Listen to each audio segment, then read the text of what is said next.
yang sudah saya aktifkan. Oke, saya mulai teman-teman ya, gini. Hari ini saya mau ngomong dua saham. Pertama kan Doit sudah ya. Pertama Doit sudah. Terus kemudian saham-saham lain sebenarnya nantilah. Nanti kita diskusi. Terus begini. Gini ya teman-teman ya. Januari kemarin itu kan peak. Januari kemarin peak bullish sekali. Kemudian Januari akhir tuh masuk Februari sempat kena hajar. Kan kira-kira kan begitu ya. Terus gini, teman-teman yang trading, saya mau coba supaya teman-teman tahu posisinya, supaya teman-teman tuh mindsetnya bener, mindsetnya clear gini. Teman-teman yang trading misalnya trading, pernah beli SAME harga 150, pernah beli ACST harga 200, pernah beli Waskita harga 800, pernah beli Antam harga 900, harga bawah semua nih. Kan sudah cuan dong, kan kira-kira kan begitu kan ya, kan sudah cuan. Dia pernah beli apa, terus naik akhirnya jual, naik akhirnya jual. Kan gitu kan. Nah, kemudian market berjalan nih, terus masuk ke waktu itu fase bearish. Hal pertama yang mau saya sampaikan ya, pertama, nggak ada orang yang tahu kapan market akan anjlok. Nggak ada yang tahu. Udahlah, nggak ada yang tahu itu. Nggak ada yang tahu, gini, nggak ada yang mampu jualan tuh paling atas gitu. Misal Antam bener-bener bisa jualan paling pucuk, setelah itu koreksi, nggak ada. Yang begitu nggak ada. Yang ada itu adalah style. Yang ada itu investor, atau swing trader, atau trader, atau nyopet, atau apa yang ada itu. Dan style ini masing-masing akan mendapatkan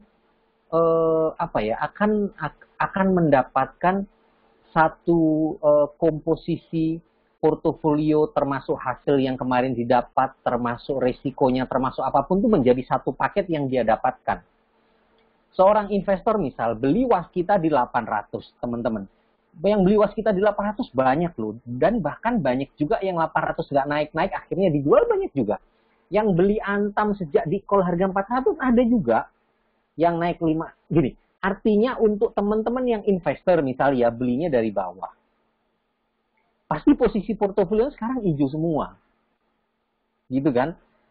Hanya investor ini mereka tidak bisa menikmati seperti teman-teman lain yang misal beli SAME, beli ACST dari harga 200 naik, jual dulu, turun, beli lagi, naik lagi, jual lagi. Mereka nggak akan seperti itu.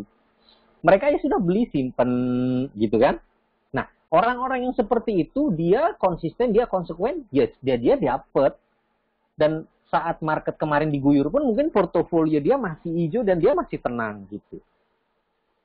Oke, sekarang bagaimana seorang trader atau swing trader? Swing trader mereka beli kan, mereka beli, jual, beli, jual, beli, jual. Pada saat marketnya peak, nggak ada yang tahu dong bahwa ini market peak. Siapa coba? Kasih tahu saya. Ada trader yang tahu hebat? Nggak ada lah. Yang ada tuh mereka tuh hanya menebak-nebak. Oh nanti begini, begitu, begini, begitu. Nah yang begini, begitunya itu, yang kebetulan itu tepat, dimunculin, yang nggak tepat dibuang, ya itu nggak. Pada prinsipnya nggak ada lah yang tahu arah market kemana tuh nggak ada. Yang ada ya tadi, yang ada trader atau investor.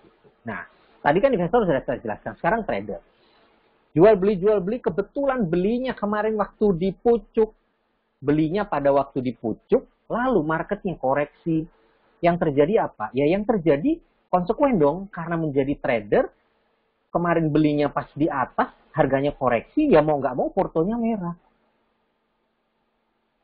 Nah cuman maksud saya begini teman-teman, porto merah itu teman-teman harus sadar diri juga bahwa saya ini trader. Saya kemarin beli di pucuk, sekarang koreksi, ya mau nggak mau sekarang merah.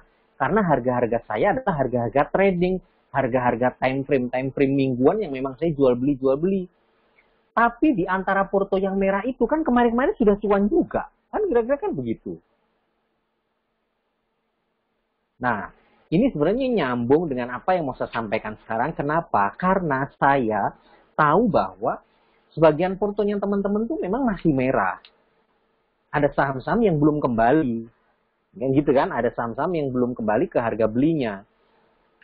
Nah, ini kembali lagi, ini saya tidak punya satu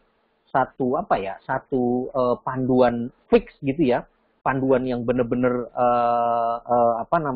permanen yang tidak bisa digoyah, harga mati nggak ada bahwa harus jual lalu kamu beli, ini enggak. Semua tergantung teman-teman. Tapi saya kan punya kewajiban sampaikan potensi apapun yang ada, tetap saya sampaikan. Kalau bisa early saya sampaikan. Khususnya di eksekutif kan saya maunya early kan. Doit juga early banget, belum ada yang tahu. Saham satu lagi nanti juga, walaupun saham satu lagi itu sebenarnya sudah pernah kita beli. Tapi ini kan saya sudah ada informasi terbaru kelanjutan kemarin bahwa confirmnya seperti ini gitu. Nah, setelah tahu dua saham ini, nanti PR selanjutnya adalah strategi kita gimana? Strategi saya gimana, Mas AS? Saya masih nyangkut di sini.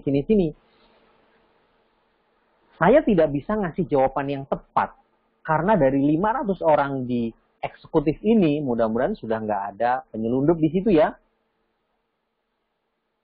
Ya, kalau masih ada yang nyelundup ya nanti kita sterilisasi lagi gitu loh. Saya nggak tahu harus gimana caranya gitu kan.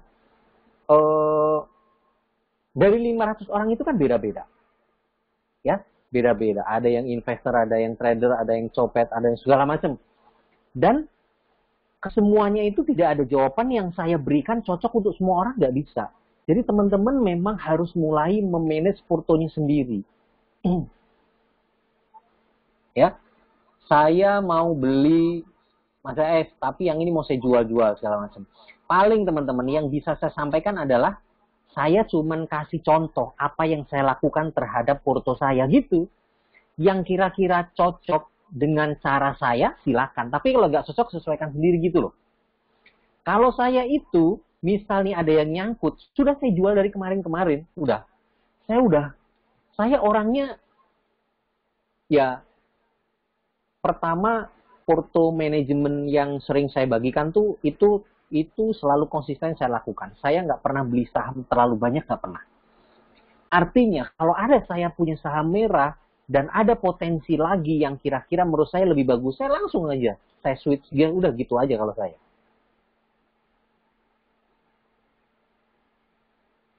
Nah, jadi nanti setelah tahu dua saham ini, nanti setelah itu strateginya. Nah, di awal ini kita bahas saja dulu sahamnya. Kita bahas dulu sahamnya, baru nanti mikir strateginya gimana. Karena memang lagi-lagi itu susah, gak ada yang bisa nebak mana yang jalan duluan. Itu susah, nggak bisa emang. Oke ya, oke. Pertama Doit.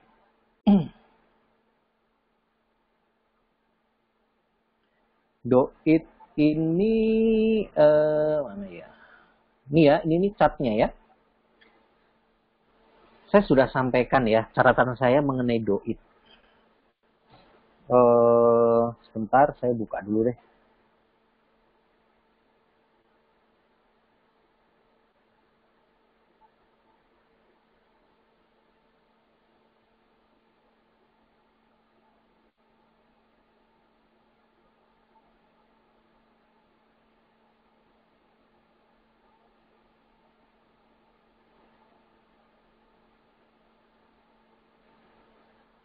Sebentar, saya buka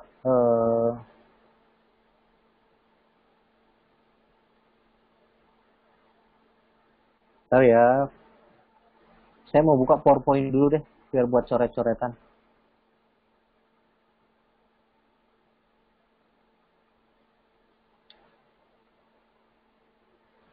Oke ya, sambil nunggu PowerPoint saya kebuka, saya lanjutkan dulu mengenai Doit.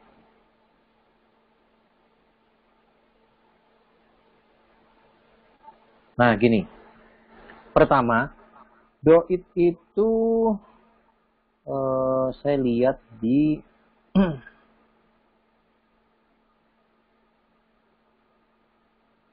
bentar ya. Sebentar, saya buka.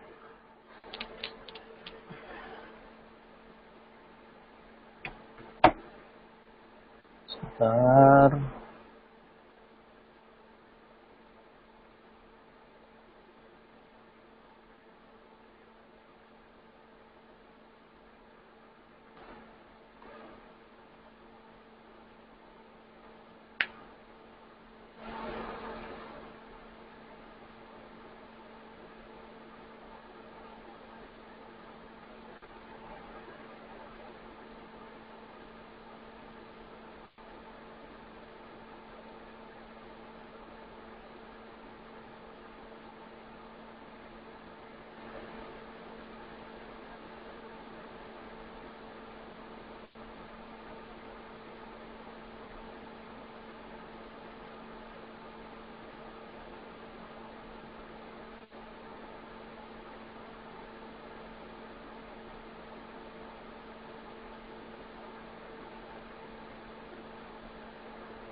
Sebentar, saya buka PowerPoint dulu.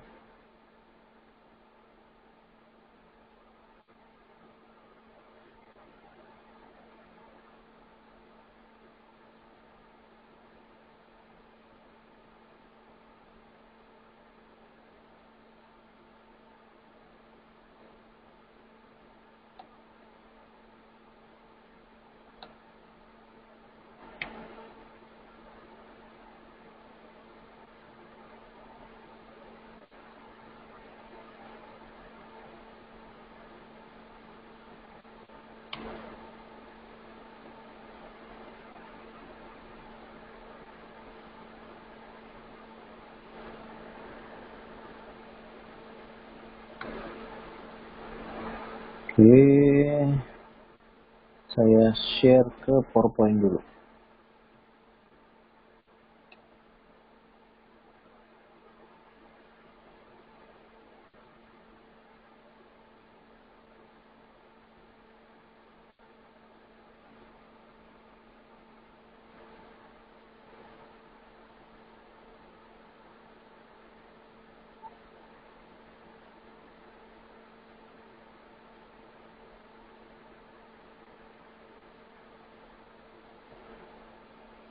Oke ya, ini dia.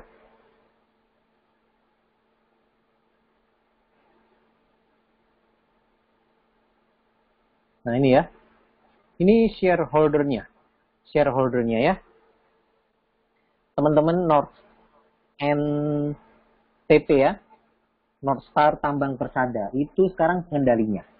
Ya, North Star Tambang Persada itu pengendalinya. Bosnya Doit itu, direksinya itu juga sekarang isinya orang-orang North Star.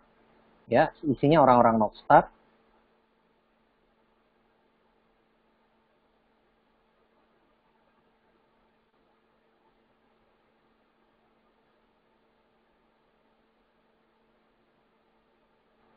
Oke.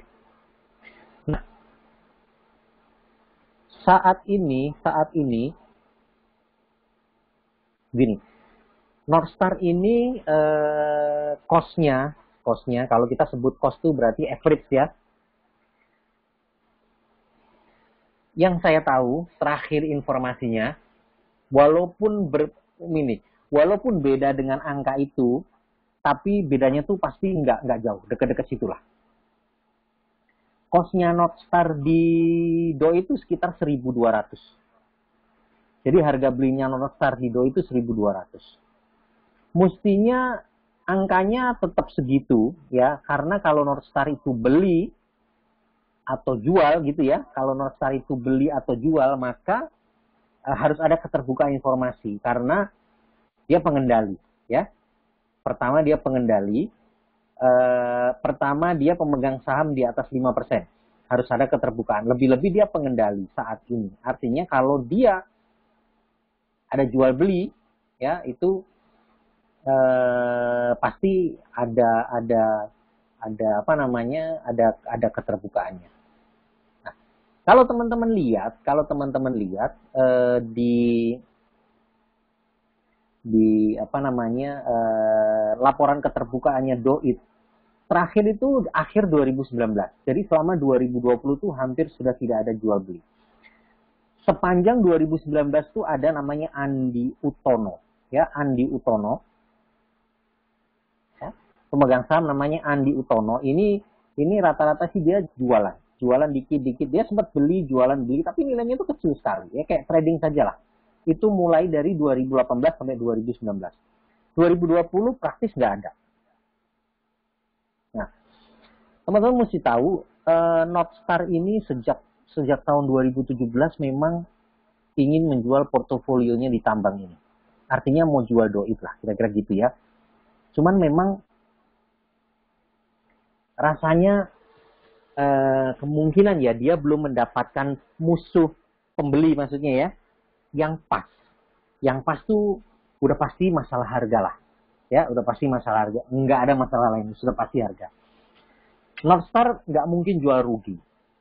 Nah lah, saya tahu ini North Star nggak mungkin dia mau jual rugi. Makanya selama ini tidak pernah ya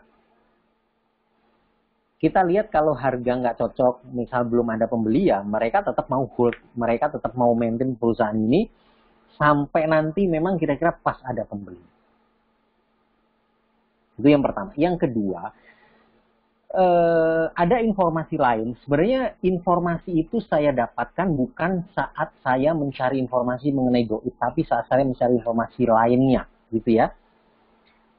North Star itu memang ke depan portofolionya dia tuh ya ini North Star dan afiliasinya lah ya. Artinya orang-orang di dalamnya North Star dan orang-orang yang apa namanya, affiliate dengan mereka lah, kira-kira gitu.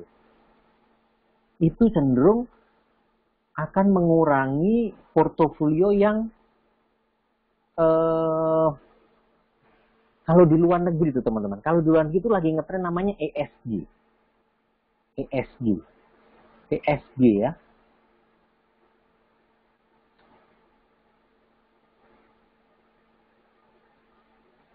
ESG itu kalau di sini itu apa ya? Kalau di sini tuh kayak ini nih, kayak apa? Indeks Ri ke hati. Nah, gitu ya, indeks Ri ke hati. ESG itu kepanjangannya Environmental, Social, and Governance. Jadi kira-kira perusahaan yang good corporate governance-nya bagus, terus kemudian responsibility terhadap lingkungannya bagus, terus kemudian ya pokoknya yang apa namanya, environment friendly, kemudian sustainability-nya bagus, kira-kira begitu. North Star tuh maunya yang kayak begitu ke depan. Saya nggak tahu itu kebijakan apa, tapi informasi yang saya dapatkan begitu. Nah, kebetulan Doit itu tidak masuk dalam kriteria itu. Kalau teman-teman mau lihat contoh saham-saham yang ESG versi Indonesia atau ESG versinya IHSG, teman-teman lihat indeks Sri ke hati. Ya, Sri ke hati. Sri itu social responsibility apa ya? Adalah kepanjangannya. Kalau ke hati itu kalau nggak salah itu ininya nama yayasannya atau nama foundationnya. Coba ya saya buka ya. Sri ke hati. Nah benar. Ke hati itu foundation atau yayasan yang ngurusi masalah kayak apa sih? Nah ini ya, coba saya buka dulu ya. Ke hati itu sudah dari tahun 90-an, terus dia bikin namanya indeks Sri ke hati. Ya, Sri itu kepanjangannya Sustainable Responsible Investment. Ya, Sustainable Responsible Investment. Ke hati itu memang nama yayasannya. Jadi kira-kira kalau teman-teman mau lihat indeks ESG itu kayak apa, ya mirip-mirip kayak Sri ke hati. Cuma masalahnya karakternya di isinya Sri ke hati itu apakah mencerminkan ESG versi luar negeri, saya juga nggak tahu. Karena di Sri ke hati ada tambang juga. Nah, Northstar maunya ke depan dia kayak gitu. Investasinya. Singkatnya ya, alhasil mereka mau lepas portofolio tambang sesegera mungkin, secepat mungkin dalam waktu dekat ini. Dan dia mau akan masuk ke porto-porto yang digital-digital lah. Kalau bank ya bank digital, fintech, mungkin teknologi yang ESG lah. Saya nggak tahu, mungkin renewable energy mungkin next dia ya, tapi sekarang itu saya belum dengar. Nah, singkat cerita ini Doit memang mau dijual. Oke, nah barang yang mau dijual tentu kan harus dipermak dong. Barang yang mau dijual kan tentu harus diperbaiki. Yang mau beli yang mau beli Doit, yang mau akuisisi Doit dari Northstar karena jumlahnya hampir 40%, itu kan nilai uangnya besar sekali. Tentu bukan perusahaan atau pihak yang hanya mau trading saham, kan nggak begitu. Tentu pihak yang memang mau mengelola tambang, kan kira-kira kan begitu ya. Nah, jadi kalau Northstar mau jualan Doit berbekal hanya goreng sahamnya, misal gitu ya, goreng sahamnya sampai di atas average dia, kemudian dia tawarkan ke orang, tentu orang yang mau beli dari Northstar nggak hanya lihat harga saham dong, dia tentu lihat isinya Doit kan. Doit itu kan isinya Buma aja sebenarnya. Ini kan dulu saham backdoor ya. Isinya Bumi Makmur itu. Tentu akan lihat Buma kan. Buma isinya gimana? Misal pun harga sahamnya naik tinggi loh, tapi investor gede nggak cuma lihat harga saham, mereka juga lihat bisnisnya. Artinya apa? Artinya memang isinya wajib kualitas bisnisnya wajib diperbaiki sebelum mereka jualan. Dan mungkin dari 2017-2018 yang saya dengar, bahkan 2016 itu sudah ada rumor juga Northstar mau lepas Doit itu nggak berhasil ya, mungkin karena isinya itu belum layak dijual, kira-kira gitu. Ya. Nah, apa yang terjadi sekarang? Yang terjadi sekarang adalah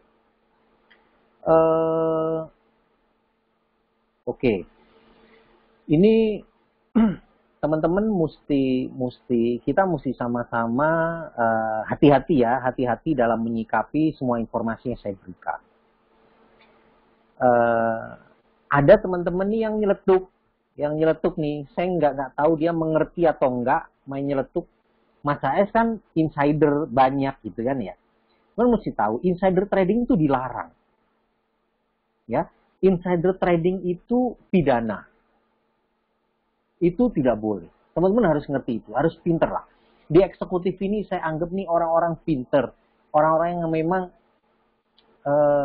mau all out, bener-bener mau hasilkan sesuatu yang mau dapatkan reward yang bagus di bursa saham, ya tentu harus dibarengi dengan kesungguhan keseluruhan ya, termasuk mengerti aturan, mengerti peraturan, mengerti tata cara kita ngomong apa. Ini kita tentu harus sama-sama hati-hati. Ya.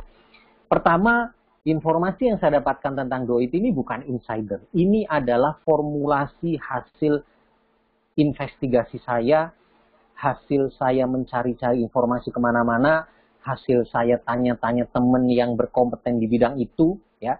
Kalau insider itu adalah saya dapat info dari orang yang seharusnya tidak boleh kasih info. Itu namanya insider. Contoh, direksinya Buma atau dirutnya Buma teman main saya, terus saya dikasih tahu. Itu namanya insider. Ya, informasi yang dipunyai oleh orang-orang yang ada di situ, biasanya di root, lalu informasi ini sebenarnya belum ke publik, lalu kita tahu dan kita action duluan, itu namanya insider. Tapi ini enggak. Ya. Kira-kira begitu ya.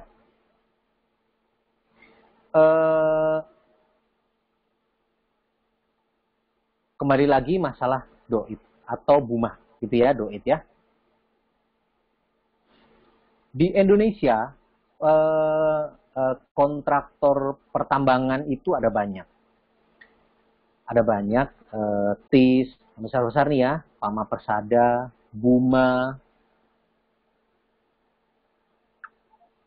ada Petro, ya Petrosi, PTRO itu, ada lagi MYOH itu ya, MYOH itu, ada lagi juga apa namanya Dewa, ada lagi juga SIS, anaknya ada rumah, macam-macam banyak lah, banyak kira-kira.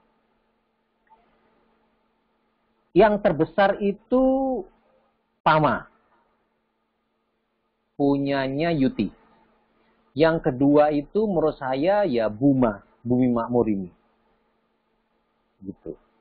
Nah, tahun ini saya dapat informasi kemungkinan besar Pama itu kehilangan atau tidak bisa melanjutkan pekerjaan lagi pekerjaan mayoritasnya gitu ya di site-nya Adaro.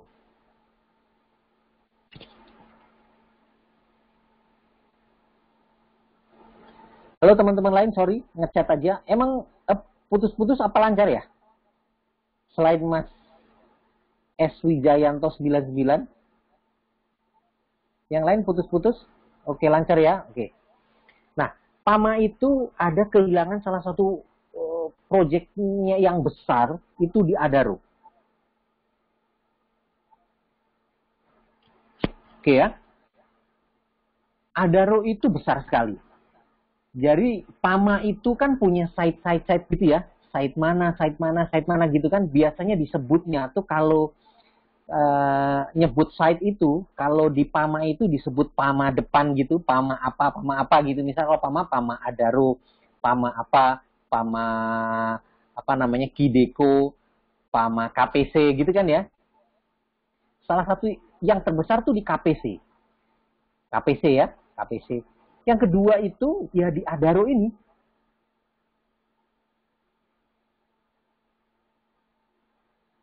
Nah, di Adaro ini Pama kemungkinan besar sudah tidak bisa melanjutkan proyeknya. Ya. Beberapa teman-teman yang kerja di Pama gitu ya juga sudah mendapatkan instruksi bahwa penarikan alat-alat dari site-nya Adaro sudah mulai dilakukan. Terus aset-aset Pama yang nilainya memang cukup besar ya, gorong-gorong lah apa itu juga mulai ditarik-tarik. Kemungkinan besar itu sudah tidak didapatkan lagi. Nah, proyek itu proyek besar. Pama itu kontraktor paling besar. Teman-teman bisa lihat pendapatannya unit traktor dari Pama itu besar sekali. Nah, Pama itu paling besar, KPC nomor 2 Adaro. Artinya nilainya Adaro besar. Terus yang besar itu kemana? Adaro kemana? Nah, memang di 2020 itu ada tren penurunan produksi. Jadi Pama itu artinya sudah stress test. Sebenarnya bukan stress test ya, tapi gini, dia tuh hilang proyek tuh sudah pelan-pelan gitu loh. Kemarin produksi sudah berkurang, jadi dia tuh sudah menyesuaikan diri. Makanya teman-teman pernah saya kasih berita Pama masuk ke jalan tol gitu ya. Itu menurut saya juga dia mulai mencari hedging bisnis lain yang kira-kira kalau Pama mau masuk ke situ udah pasti dapat proyeknya aja.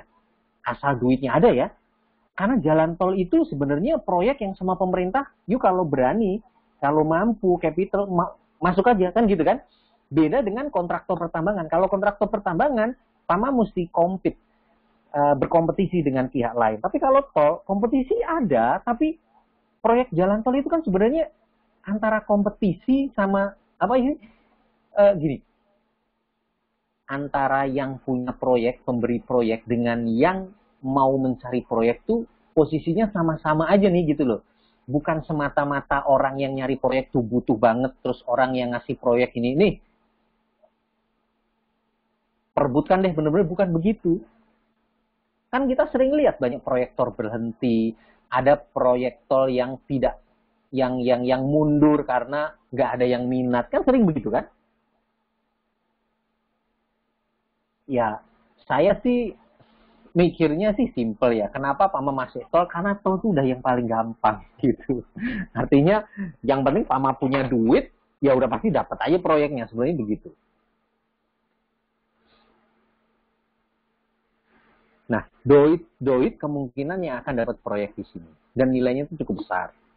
Doit tuh hari ini, Buma ya. Buma tuh hari ini saya cek memang dia lagi rekrutmen gede-gedean. Lagi rekrutmen. Gitu. Nah, apakah dapat proyek bener atau enggak? Dari rangkaian informasi yang saya dapatkan, kemungkinan besar memang Doit yang dapat. Gitu. Ya, kemungkinan Doit yang dapat. Nanti kita tunggu karena nanti juga saya cek di laporan keuangannya kalau di Pama kita sudah nggak bisa akses laporan keuangan Doit, sudah pasti tidak terlihat kan gitu kan.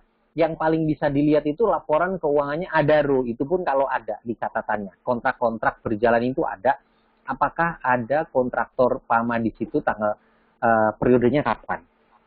Tapi informasi dari teman-teman di Pama itu, mereka itu targetnya sekitar akhir tahun ini. Jadi bulan April, Mei itu kemungkinan harus sudah clear lah alat-alatnya gitu. Mungkin Juni dia udah selesai.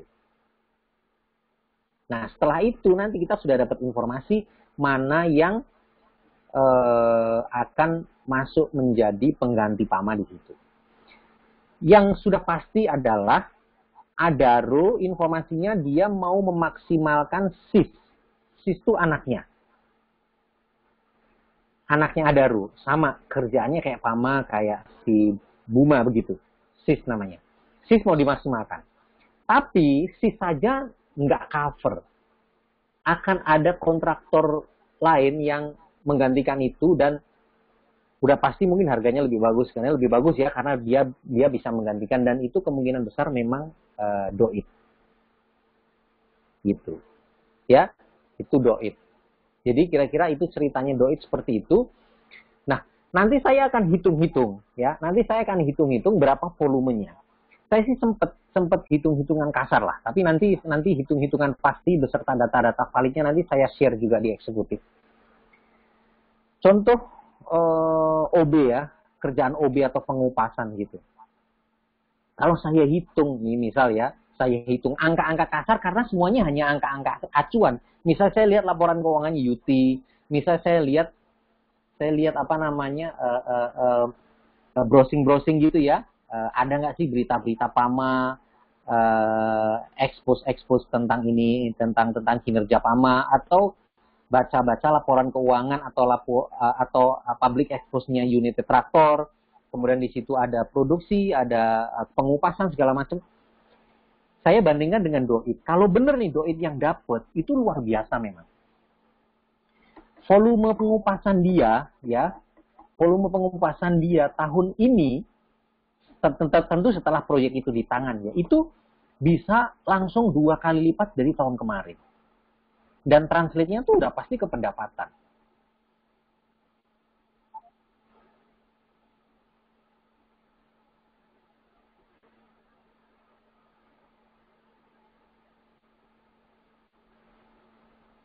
Gitu ya. Terus tahun depan juga pasti lebih banyak lagi. Artinya akan ada peningkatan pendapatan yang signifikan sekali. Ini nanti akan nyambung antara dorongan pertama pasti nanti saat ada informasi Doit mendapatkan proyek gede. Nah, itu pasti kencang. Setelah itu, nah ini kan kita kan berusaha memformulasikan analisa ya. dari tadi penjelasan awal saya bahwa Northstar mau kurangi portofolio tambang, tentu dia mau jual. Kalau dia mau jual, tentu harus diperbaiki. Kalau diperbaiki, tentu Northstar harus kerja maksimal supaya gimana Doit nih kinerjanya bagus. Lah kalau beneran dapat proyek, udah cakep ini cantik. Proyeknya gede sekali nih. Orang hitungan saya bisa 2 kali lipat, berarti sebesar semua proyek yang Doit sekarang miliki. Dan kalau dapat proyeknya tuh dari Adaro, tentu beda dengan yang kemarin-kemarin gitu ya. Ini kan kliennya klien bener-bener VIP lah kan gitu. Ini mungkin yang bisa dijadikan Northstar lebih mudah untuk divestasi Buma gitu. Nah,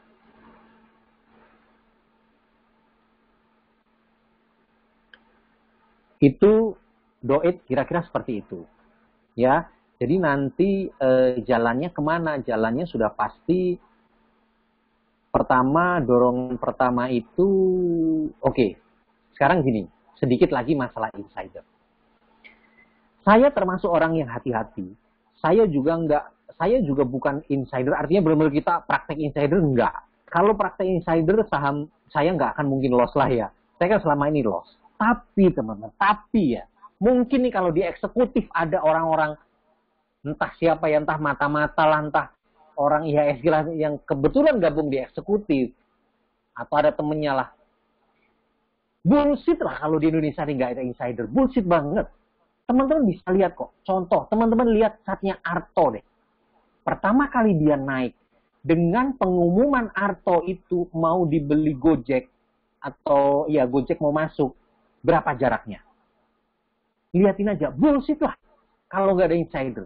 Praktek insider tuh banyak, cuman masalahnya bursa efeknya nggak pernah nemukan juga gitu loh.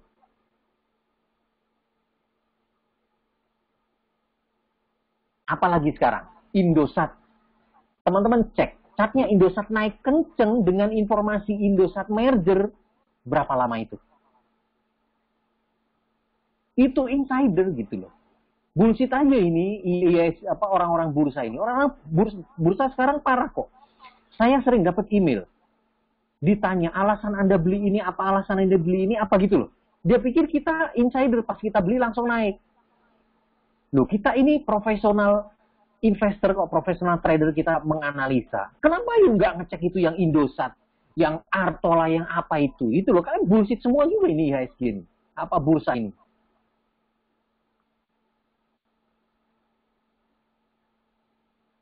Saya sebenarnya pengen ada sesi gitu ya, Bursa Efek Indonesia mau apa, ada di hall, ada acara. Saya mau ngomong nih kayak gini nih, dicek lah. Apalagi sekarang banyak BNLI sebelum diakuisisi, naik kenceng sampai 3-4 hari, tahu-tahu bener-bener ada akuisisi. Itu orang-orang tahu dari mana? Insider lah. Ada nggak yang ketangkep? Nggak ada. Jadi bajingan juga mereka gitu sebenarnya.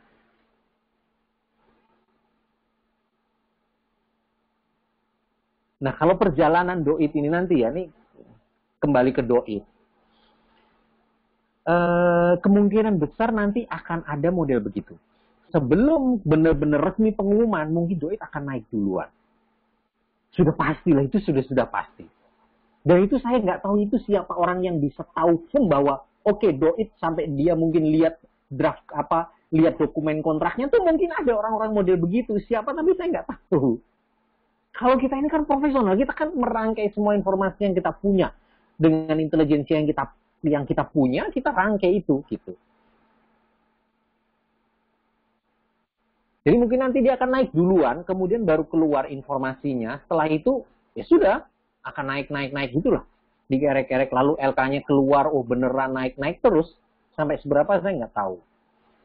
Ya. Pertama Northstar tadi penjelasan saya, kedua proyeknya PAMA, saya hubungkan dengan Doit. Apa yang ketiga? Nah, yang ketiga itu sebenarnya tulisan saya di AIC channel yang saya belum selesaikan juga, karena saya agak malas-malas nulis di situ karena di situ banyak orang yang seharusnya nggak masuk gitu.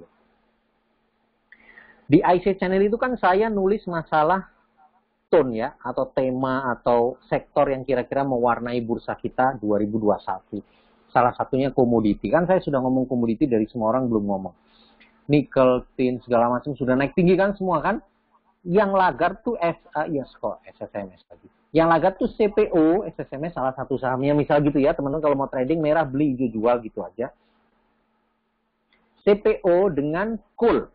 Dua ini masih lagar. CPO problemnya saya sudah jelaskan. Harga CPO naik karena produksinya turun. Jadi harga CPO naik tidak translate maksimal ke LK. Kenapa? Karena produksinya turun. Nah, salah satu yang produksinya naik itu SSMS gitu kira-kira. Itu masalahnya CPO. Itu CPO. Sekarang masalah coal. Coal kenapa lagar? Ya, coal kenapa lagar? Pertama, Cina tuh ada pengaruhnya juga gitu ya. Kedua, coal naik tapi permintaan akan coal tuh belum pick up, belum gede gitu belum. Baik domestik maupun ekspor tuh belum juga. Itu yang agak membingungkan karena salah satu sumber coal itu kan Australia kan. Australia di ban sama Cina. Nah, itu yang bisa, itu salah satu faktor yang menyebabkan harga coalnya naik. Cuman masalahnya permintaannya belum pick up, belum naik. Itu dia. Itu yang pertama. Yang kedua, beberapa teman-teman saya sampaikan bahwa itu loh HS yang bikin coal nggak naik itu ya ESG itu. Sekarang banyak fund-fund asing yang mulai mereka menerapkan ESG. Contoh misal BlackRock kan sempat ada apa ya? Sempat ada polisi katanya mau keluar dari bisnis coal, gitu-gitu kan? Pokoknya fund-fund gede asing tuh maunya sekarang ESG gitu. Nah, coal itu yang nggak ESG itu coal salah satunya. Itulah yang membuat coal ini masih lagar. Nah, tulisan saya di IC itu kan saya tuh mau jelasin runtut gitu ya, sistematis. Nikel ini lo udah naik, tim sudah naik. Bahkan kalau ada yang biasa seiring sejalan, contoh tim tadi kan naik tinggi, Antam nggak naik. Tadi tuh saya mau bilang, sebenarnya ini menarik nih beli Antam, apalagi Antam misal sempat merah, beli aja. Itu kemungkinan besar besok Antam nyusul naik. Saya mau bilang begitu, karena dia selalu seiring sejalan. Nah, habis itu nanti mau saya bahas ke bawah-bawah. Terakhir call supaya persiapan setelah dari sini kan nanti akan kita share di IC Pro kan gitu kan. Nah, itu yang ketiga. Maksud saya begini. Katalisnya tadi Nostar mau jual harus diperbaiki. Kedua, kemungkinan besar dapat proyek besar sekali. Ketiga, memang giliran coal tuh harusnya naik tahun ini kenceng. Gitu. Mas AS, tapi kan asing nggak mau. Udah, teman-teman nggak usah mikir asing, nggak mau ISG bla bla bla bla. Itu in the long term, nggak usah mikir itu. Teman-teman mikirnya sekarang beli saham 6 bulan lagi naik cuan gitu aja. Salah satunya ya Doit ini. Jadi 3 itu ya teman-teman ya. Northstar, project gede. Yang ketiga memang jadwalnya cool harusnya bullish tahun ini. Kira-kira begitu. Nah, sekarang strateginya maunya gimana nih? Gitu. Kita kan ambil pengalaman beli bareng-bareng, catnya rusak, yang punya saham artinya yang punya mainan marah gitu kan ya, yang punya mainan marah, sahamnya tahu-tahu ada rombongan masuk dari mana, marah, dia malas kan, udahlah buang dulu deh, akhirnya turun dalam, terus dia malas ngangkat, terus kita kecil gitu kan, pas pas kita udah jual semua, tahu-tahu dia tarik, kitanya udah nggak berani masuk, kan itu terjadi begitu. Nah, sekarang saya tawarkan nih ke teman-teman, maunya gimana coba enaknya. Ya, saya sih sudah masuk Doit ya, tapi belum powerful belum. Gitu. Nah, kalau lihat trennya ya. Bentar ya, saya buka.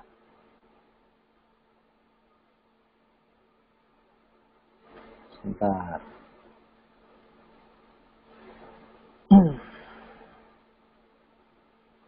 Sebentar.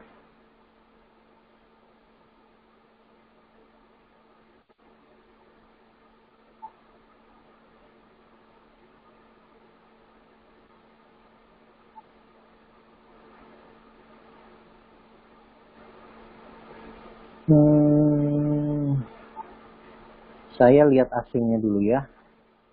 Sebentar.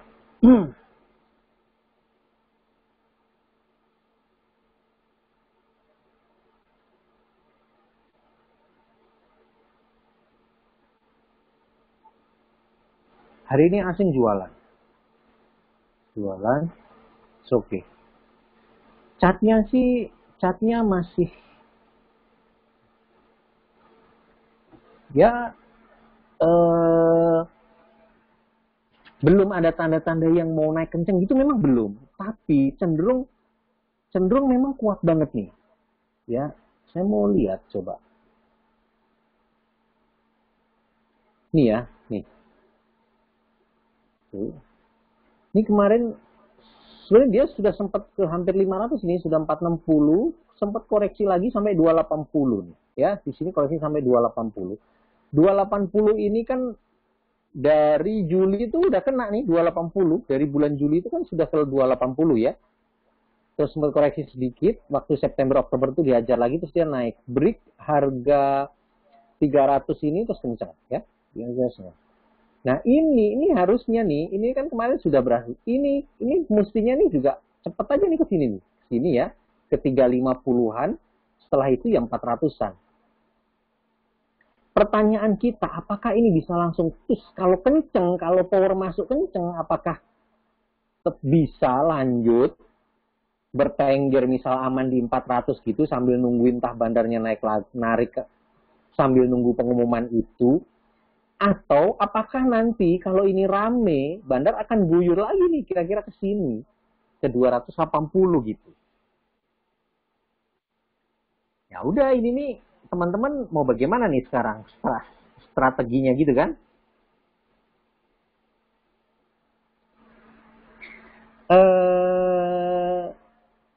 Info by Doit. Nah, justru kalau eksekutif kan sudah saya info. Gitu kan? Justru eksekutifnya sudah saya info. Kalau yang lain, kalau mau info saya, ya infonya jangan pas merah, infonya pas hijau. Pas marketnya bagus, info. Sekalian kita tes. Apakah kenceng dibablasin sama nintah siapa nih yang apa namanya dalam tanda kutip bandarnya Doit gitu ya, yang punya barang gedenya gitu kan, ataukah mereka juga sebenarnya mau nunggu publik gitu loh, mau nunggu publik dorong lalu mereka bantuin gitu. Masalahnya tuh kemarin juga sempat dinaikin ke 324 pun sore nggak diguyur kan, hari ini ke 330 328 ya cenderung flat pun nggak diguyur juga, maksudnya nggak ada buangan gitu loh. Apakah ini kalau kita call naik sampai 350 misal, apakah kalau ternyata kuat gak diguyur, ya bagus, berarti udah ini cepet aja ini gitu.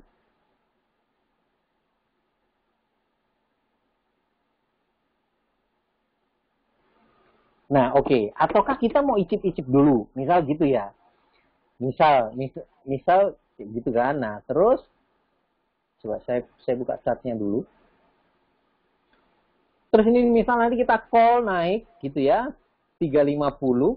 Nah, kita lihat kondisi marketnya, apakah diguyur apa enggak. Kalau enggak ya sudah dibablasin berarti. Ini yang kayak gini terus terang saya juga tidak bisa kasih istilahnya, kasih apa ya? Kasih rumus pasti gitu nggak bisa teman-teman. Ini saya juga hati-hati. Saya mau ajak diskusi teman-teman ini berdasarkan pengalaman-pengalaman yang kemarin juga gitu loh. Yang tahu-tahu gara-gara rame terus dihajar lagi ke bawah gitu.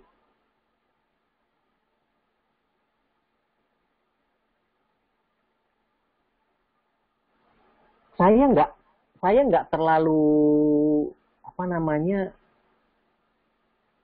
sejujur-jujurnya saya nggak terlalu tahu nih bandarnya Doi ini karakternya atau gimana-gimana. Saya juga nggak pernah mendapatkan informasi tentang bahwa ini chartnya nggak boleh dirusak, nggak boleh apa. Kalau Doi saya nggak. Kalau saham yang satunya yes, iya.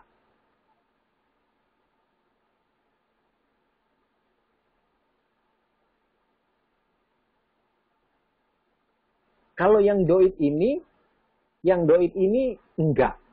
nggak ada gitu. Nah, pokoknya kewajiban saya sudah sampaikan ini ke teman-teman. Sekarang ya nanti kan kita open discussion aja kan di grup kan, terus diskusi maunya gimana. Gitu aja lah kira-kira ya. Nanti sambil jalan sambil kita diskusikan. Yang pasti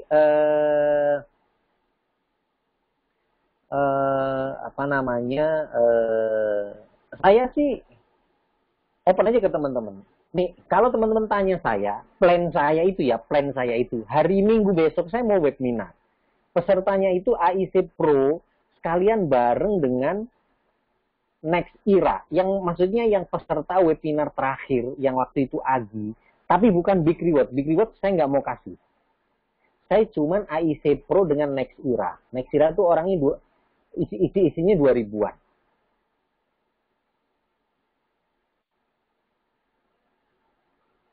Gitu ya. Nah, saya mau tesnya itu nanti. Hari Minggu. Untuk lihat hari Senin. Gitu. Jadi kita masih punya ruang Rabu, Kamis, Jumat. Syukur-syukur Rabu, Kamis, Jumat aginya ditarik terus tiap hari ya. Jadi hari Jumat bisa jual di 2000 gitu. Syukur-syukur. Baru masukin sini gitu.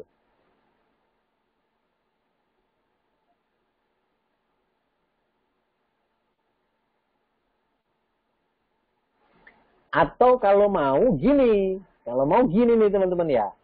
Kalau mau gini. Misal nih yang udah titip sendal, tambahin jangan sendalnya doang, motornya titipin sekalian gitu kan.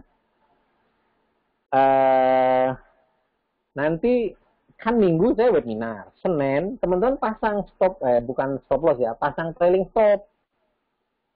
Terserah teman-teman kalau mau take profit ya silakan. Tapi tetap ya, nggak ada yang bisa menjamin. Termasuk saya pun tidak ada yang bisa menjamin bahwa itu akan naik atau akan turun. Gitu kan? Kalau naik-naik bablas terus ya, saya juga nggak tahu. Tapi ya pasti gini deh, teman-teman nih yang kerja-kerja di tambang ya, cek deh ke PAMA. Atau tadi kan ada yang kerja di SIS ya. Di SIS itu berarti kan di Adaro. Cek deh. Ini nih kita bukan insider, tapi kita ngecek lah. Kita ngecek kondisi di lapangan tuh, itu kan part of analysis.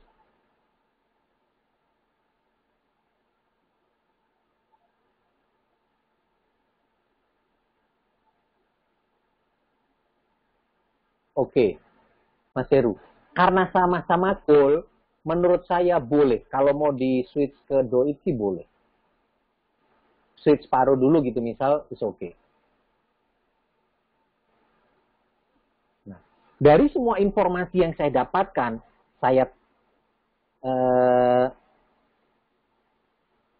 nah ini nih udah ada yang ngasih berita nih.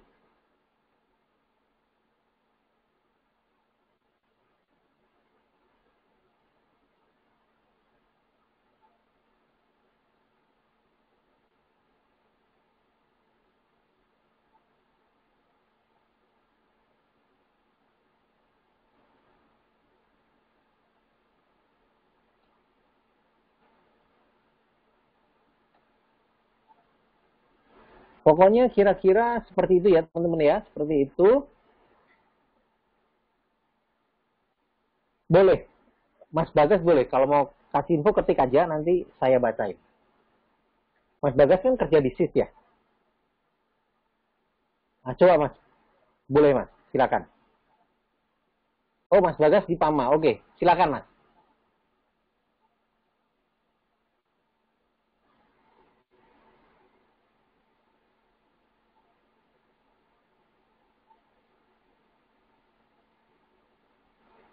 Tuh kata Mas Bagas, infonya Juni ini harus out.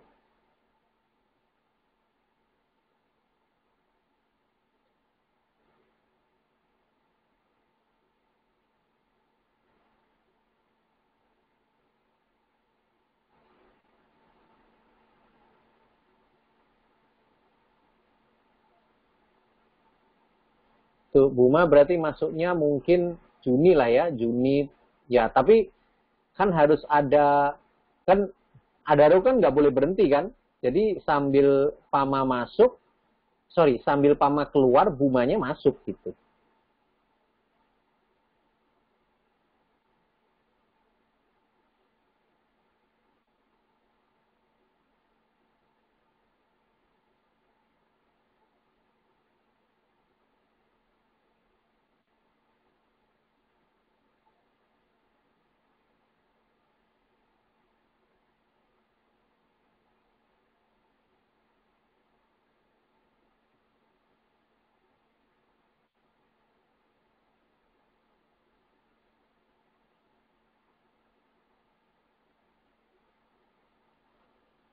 Nah, itu dia.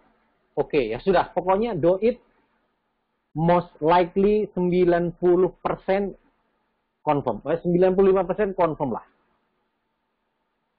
Sekarang tinggal atur strategi masing-masing, fotonya gimana-gimana gitu ya, sambil kita lihat. Tapi kondisi market menurut saya sih bagus. Do it-nya naik pelan-pelan bagus. Lotnya tebal sekali, jadi enak lah main di situ. Anyway, kalau kondisi cool memang bullish, do it harga 300-an itu murah. Mestinya sih 600, 700. Let's say sejelek-jeleknya ke situ pun sudah beggar. Kita nggak tahu North Star itu jualnya metodenya bagaimana. Tapi kalau misal pun mau ada crossing, misal ya di harga 1.200, nggak mungkin harga marketnya cuma 700. Pasti OJK-nya nanti ngomel-ngomel minta ada tender offer segala macam. Buma bagian dari Doit kah Pak S? Iya, Doit itu hanya nama Mas. Isinya tuh Buma.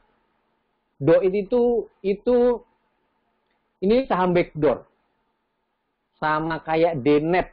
Dnet itu kan isinya Indomart kan? Ya Dnet itu nama aja. Sama ini kayak Doit nama aja. Isinya ya Buma itu. Oke ya, itu Doit. Oke, saya tutup Doit. Ada pertanyaan nggak sebelum saya lanjut?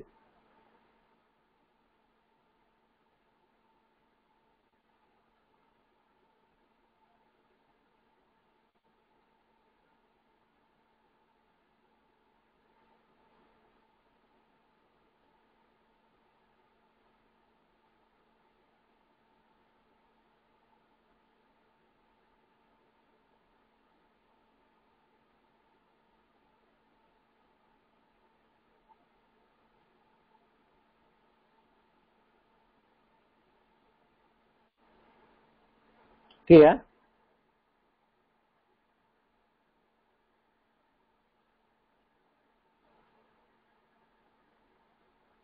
Oke. Nanti kita lanjutkan lagi ya. Ini ya. Sekarang saya lanjutkan saham kedua. Saham kedua itu, teman-teman, kita sudah pernah bahas. Ya, kita sudah pernah bahas, bahkan saya sudah suruh beli dari harga bawah. Tapi kalau ini ya, ini bandarnya galak kayak gitu. Ini bandarnya galak, nggak boleh rebutan. Jangan rebutan. Gitu ya. Nanti dihajar, beneran. Dulu waktu pertama dihajar.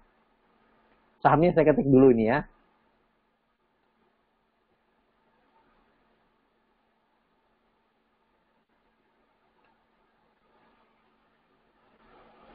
Ini dia.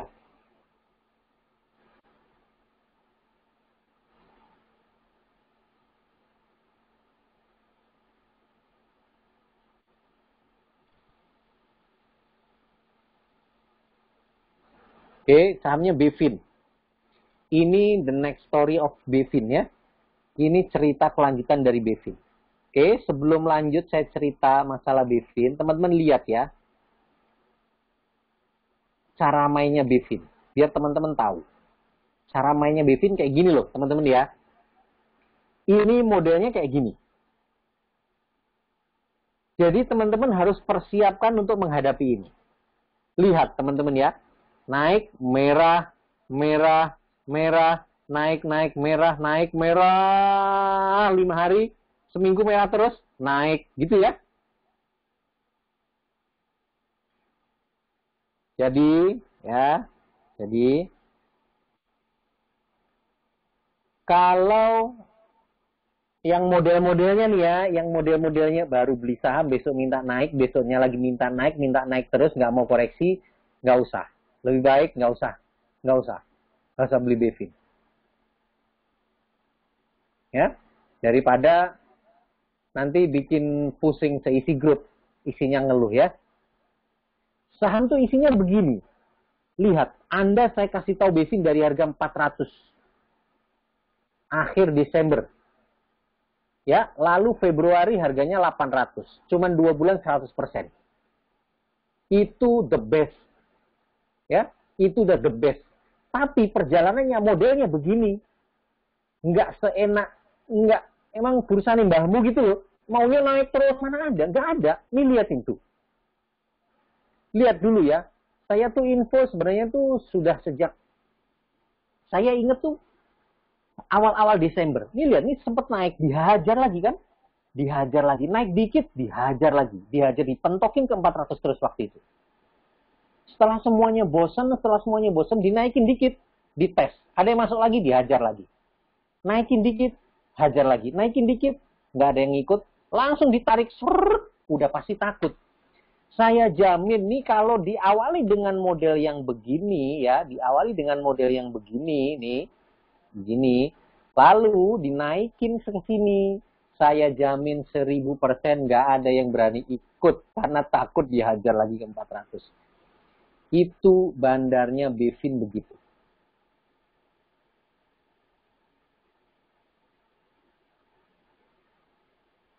Ya, nah caranya gimana kalau Bevin? Ya sudah, beli, diemin aja udah, nggak usah aneh-aneh, tungguin sampai ke atas.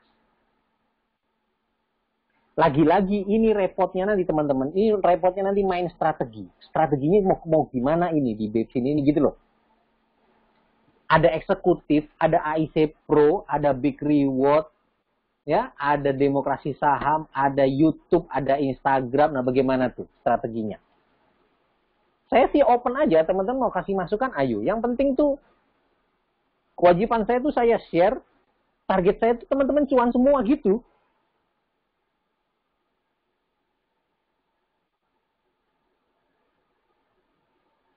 Di Bevin gitu.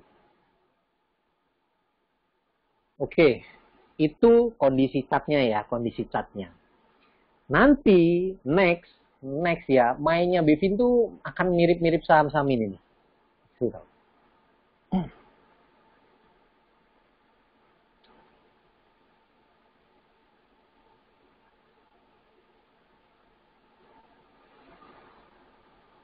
Nih dia.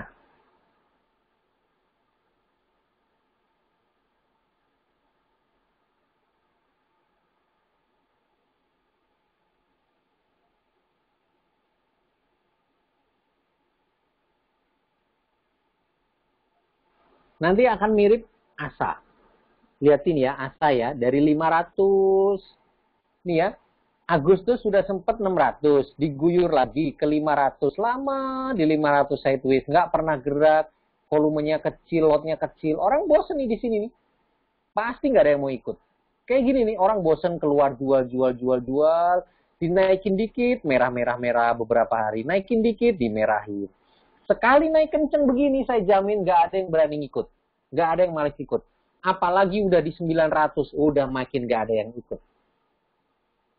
Mainnya Bevin nanti akan ke seperti ini ya. Monggo sekarang ya. Gimana? Kuat nggak model begini?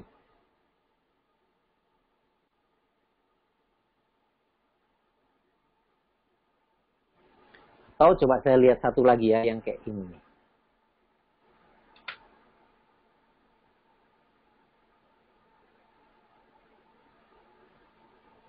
Nah, ini juga mirip-mirip nih. Nah, kayak gini nih. Arto.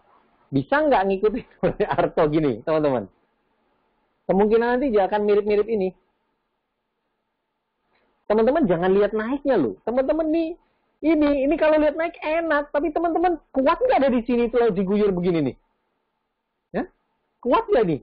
Naik, nggak naik. Sedangkan Antam mungkin naik terus, Agro naik terus. Terus teman-teman berada di sini gitu. Kuat nggak? Nggak gampang loh itu. Jangan lihat begininya ya. Kalau lihat begininya mah ini namanya baca masa lalu mah mana ada yang orang yang bisa baca masa lalu.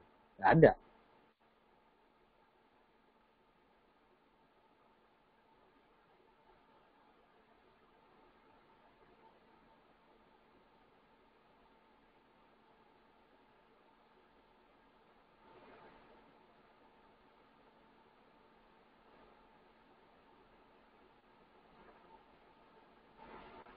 Oke ya. Nah, kalau Bivin nggak mau di call, ya sudah, saya info saja di eksekutif, monggo silakan.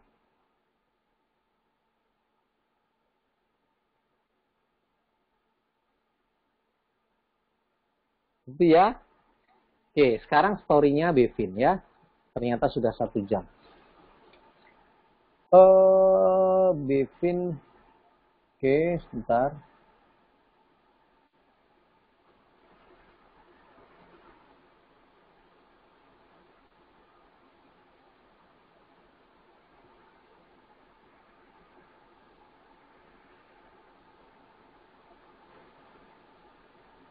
Lihat nih ya, merah lalu hijau, lalu tadi merah kecil, besok tahu-tahu merah dalam. Bisa begitu nih Bevin ini.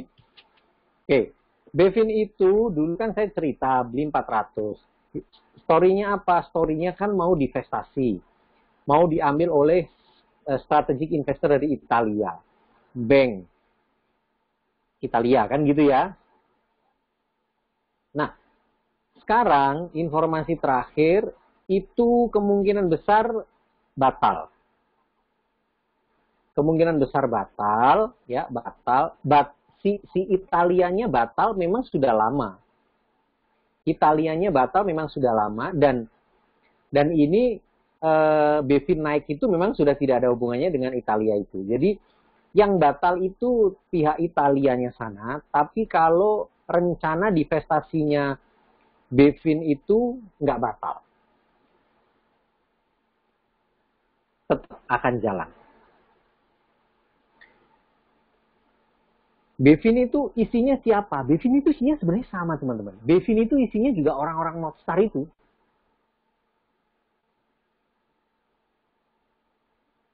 Si Patrick Waluyo ya, si Glenn, itu orang-orang itu. Nah, pointer pertama ya, Bevin sudah mendapatkan izin fintech dari OJK. Ya, Bevin sudah mendapatkan izin fintech dari OJK. Kapan waktu itu terus harganya naik tinggi itu?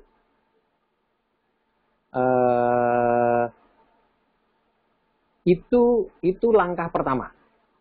Ya, langkah pertama. Anyway, saya mau kasih satu lagi ya.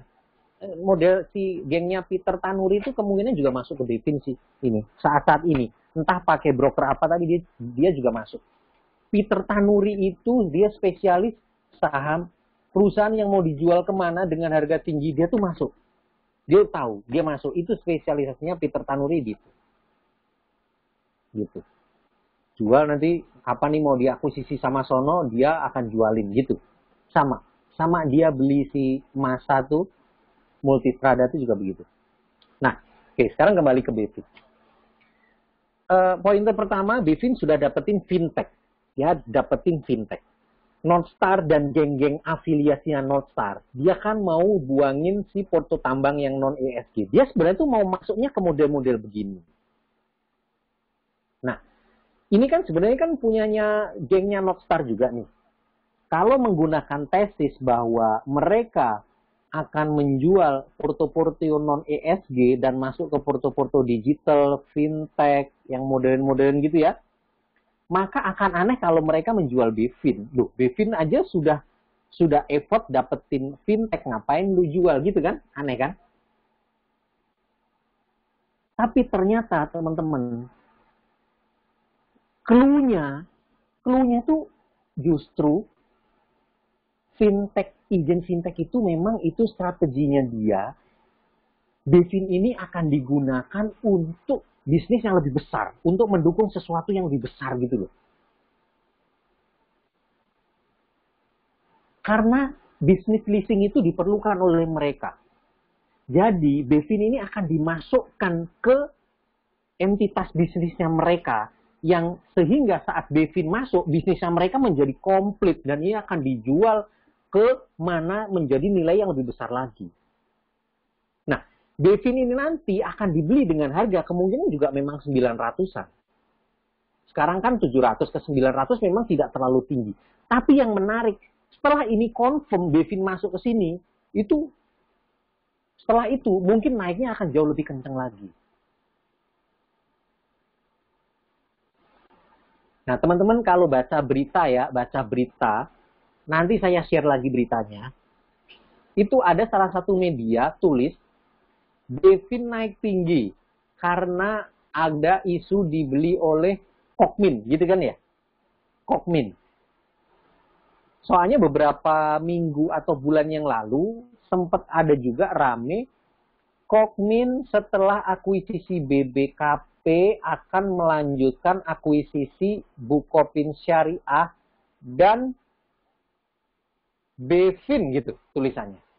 Padahal yang dimasuk BeFin itu bukan BeFin ini, tapi Bukopin Finance. Jadi memang bukan Kokmin. Oke, sekarang ini gongnya ya, ini gongnya. Nah, ini nanti BeFin ini memang hanya akan, memang ceritanya tetap dijual, tapi ya dijual oleh perusahaan afiliat, dibeli oleh geng-geng mereka sendiri gitu. Siapa yang akan menjadi pembelinya BeFin, ya, yang akan menjadi pembelinya BeFin nih, yang akan menjadi pembelinya BeFin nih saya ketik di sini. Kemungkinan nih informasi yang saya dapatkan ini teman-teman. Ini dia.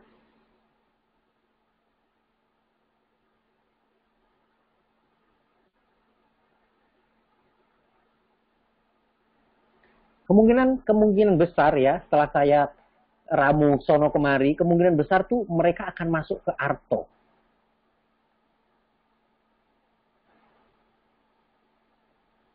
Jadi Gojek ya, Gojek dia punya GoPay. GoPay itu kan fintech, tapi GoPay itu kaku, tidak bisa dipakai untuk apapun. Gojek harus punya bank. Akhirnya dia beli Arto. Mantap ya, sudah ada Arto. Nah, mereka butuh leasing. Untuk apa? Nanti semua mobil kendaraan bermotor yang bermitra dengan Gojek akan yang mau leasing menggunakan leasingnya Gojek. Gojek bukan perusahaan leasing, nggak bisa dia. Ngreditin motor nggak boleh. Izinnya dia hanya izin perusahaan teknologi. Dia harus punya portofolio leasing. BeFin itu nantilah yang akan dipakai. Makanya BeFin sekarang dibikinkan izin fintech, dimasukkan ke Arto nanti. Jadi semuanya terkait dengan bank menggunakan Arto. Nah nanti sub-sub bisnisnya yang sesuai dengan kepentingan, mungkin nanti untuk microfinance-nya pakai apa, nah leasingnya pakai BeFin.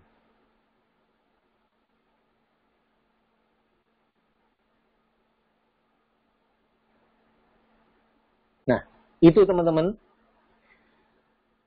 Ini setelah masuk Arto, nanti kencengnya setelah itu. Walaupun misal nanti harga belinya di 900 gitu ya. Tapi mungkin kan harga sekarang kan sudah 700. 700, 900 itu deket banget. Cuman mungkin nanti merahnya lama. Seminggu merah terus, sekali naik 15%. Habis itu merah terus, naik lagi 10%. Nyampe itu langsung 900. Modelnya begitu. Dia bukan yang dinaikin terus-terus, enggak. Modelnya dia memang dibikin bosen. Orang dikasih kenaikan 15%. Setelah itu dibikin sideways 2 minggu. Atau dibikin sideways sesekali koreksi-koreksi. Nggak ada volume selama 2 minggu. Buang juga orang. Muntah retail kita dibikin begitu. Nggak bisa. Tahu-tahu ntar orang pada keluar. Langsung dinaikin 15% lagi. Nyampe itu udah 900. Lalu terjadi crossing transaksi. Setelah itu, baru menariknya setelah itu kenceng.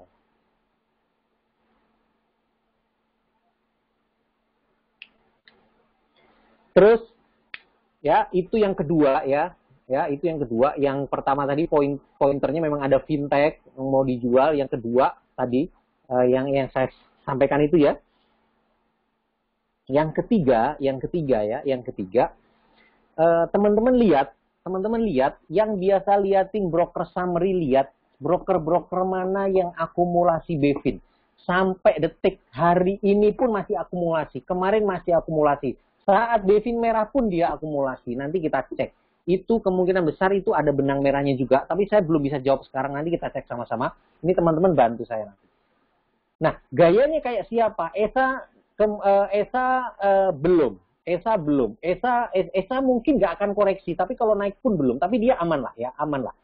Ya, kita kan nggak bisa dong uang cepat semua ya. Teman-teman beli gini 6 bulan lagi naiknya, misal dapat naik 50% kan sudah bagus gitu. Kita nih terbiasa beli naik, jadinya rusak gitu. ITIK pun itu, saya juga nggak expect bisa naik tinggi. Akhirnya ITIK tuh sebenarnya merusak psikologis teman-teman. Jadinya ekspektasinya terlalu tinggi. Maunya beli saham langsung naik tinggi kan susah. Nggak bisa. Nah, kalau mau yang mirip dengan Bevin tuh pokoknya Arto, Asa, sama Bevin. Ini nanti 3 serangkai deh pokoknya. Dukung Gojek itu.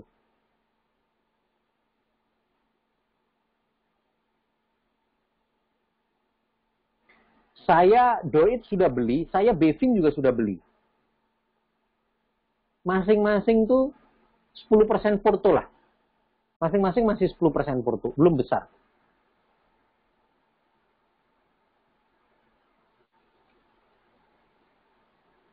Nah, itu 2 sahamnya itu teman-teman. Terserah nanti mau pakai strateginya bagaimana. Sambil kita mikir, sambil nanti kita lihat sampai hari Jumat. Karena rencana saya hari Minggu mau webinar. Pertama Doit saya mau webinarkan. Bevin nanti akan saya lihat pertimbangan baik buruknya. Kita sampaikan apa enggak nanti kita lihat. Atau kalau mereka masuk dihajar. Nah pas dihajar tuh teman-teman masuk gitu atau gimana kan saya nggak tahu ya.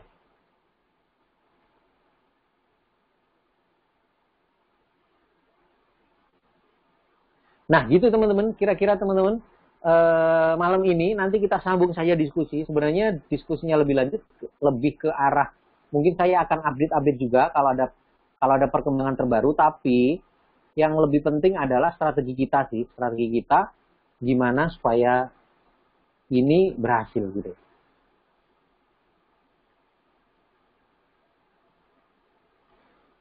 Oke teman-teman, ada pertanyaan nggak sebelum saya tutup?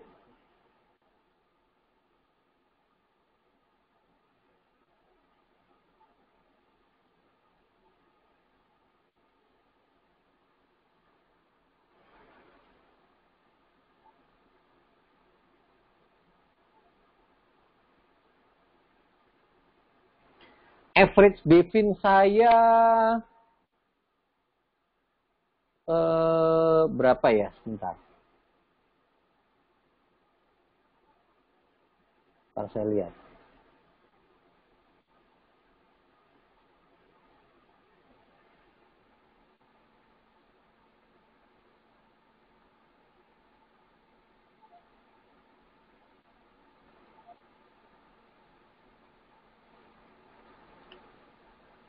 Saya 700.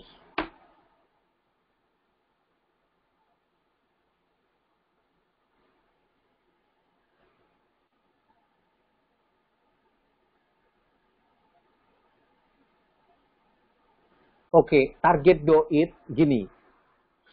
Saya tuh sebenarnya lebih suka kita tuh bertahap lah, nggak usah langsung kesono kejauhan. Yang kejauhan tuh biasanya gini loh teman-teman ya, gini. Teman-teman nih kadang-kadang nih ini apa namanya anomali. Kita mengisi apa namanya nih mindset kita dengan target yang jauh. Dengan target jauh. Contoh Doit. Saya 1.200 harganya Nostar misal. Saya oke, you 1.200. Oke ya, naik. Pas pada saat udah nih, misal Doit dari sekarang sudah naik sampai 500. Teman-teman yang lain pakai target bertahap, naik saya jual dulu deh Pak separuh, nanti turun saya beli lagi. Oke yang ini. Tahu-tahu dari 500 diguyur lagi, turun ke 400. Mungkin dia average up terus menjadi average-nya dia menjadi 420. Pas turun ke 400, dia ngeluh ke saya, Pak kok Doit saya merah. Gitu. Itu penyakitnya sekarang. Saya heran, teman-teman lain cuan, kenapa dia merah? Lah, Dia sendiri mengisi targetnya 1.200, tapi pas pada saat dikasih koreksi, dia nggak mau. Maunya sahamnya naik terus, dia nggak bisa. Mana bisa market suruh begitu? Nggak bisa. Jadi kalau saya, udahlah bertahap aja. Saya maunya long term, nggak usah ngomong long term. Saya udah pengalaman, sudah ribuan yang konsultasi ke saya, ngomongnya long term, tapi pada prakteknya nggak bisa diajak long term.